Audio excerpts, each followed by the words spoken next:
nerves. This never happens to me.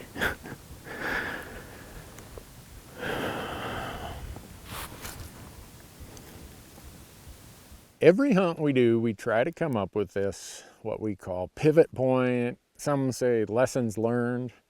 It's when a hunt is going bad or tough and something happens where whoom, you make a decision and it just changes the entire hunt. Or sometimes it's going really good and you make a bad decision and it ruins the hunt. But in this one, this is a migration hunt. And I think what I'm going to talk about here applies to every migration hunt.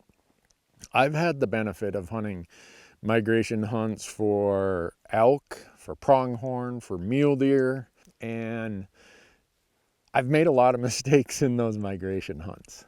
The migration is usually from a higher elevation down to a lower elevation. And for other species, it might just be to better wintering grounds for whatever. Well, I used to think I'll catch up with them on their migration. So I'd always start up high and think, all right, I'm gonna get there. Well, a lot of times when these animals decide it's time to get out of Dodge, they're moving long distances and overnight they're 20 miles away. Well, I'm not gonna catch up with them 20 miles from there by hunting the same trailhead and just hunting further down the transition range. So what I've learned is you start at a certain elevation. Very often I start at the mid elevation. And then I'll just use one day of reconnaissance and hunting to see what's there. And if I see all the tracks going this way, downhill or down to the winter range, I loop out in front. And then I start going far enough down where I don't see sign or I don't see tracks. And I start hunting my way back towards them. I don't hunt my way down trying to catch up with them. As you've seen here, we've seen quite a few deer at this mid-elevation area we're at. We've seen a lot of tracks. And we really hadn't seen what I'd call a lot of rutting activity. Some, but not like crazy. So we went up, the second day we hunted up higher and it got worse. So the next day we came back, hunted the mid-elevation and more deer were going through.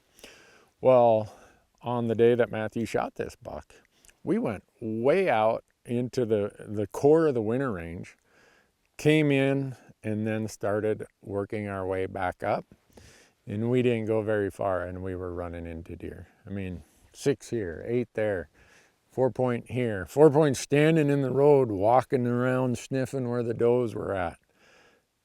The buck Matthew ended up shooting. We were way, way away from our camp. Like this was core winter range, and you look around, there's no snow. Why would they be out on their winter range now? Well, here's what the does know. In this case, we're hunting mule deer, so you got to understand what the behavior of a doe is. She says, I'm getting out of here. I don't care if there's snow or not snow. There have been years where if you stayed up here, you got an overnight snow and you weren't getting out of here. So they've collared tons of these deer. And they know that about October 10th to 15th, the does start pushing to the winter range, regardless of snow, regardless of weather.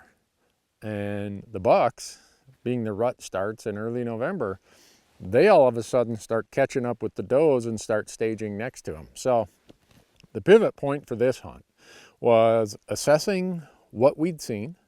And yeah, we were seeing some deer, but really not lots. Okay, they weren't up higher.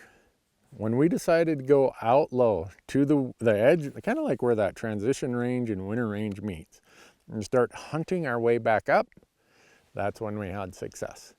So if you're ever hunting a migration hunt, think about it in those terms. There's the summer range and the winter range, and it might be a flat horizontal migration or it might be an elevational vertical migration. But just know that they're moving. And if you start at the mid-tier, don't think you're going to chase them down. Or if you start at the mid-tier and they aren't there yet, work your way back up to them. In other words, whatever direction they migrate, you need to be in front of that and moving towards it, not behind it and trying to catch up to it. So that was kind of the pivot point for this hunt, and it worked out really good. Matthew shot a nice buck, and we all had big smiles on our faces.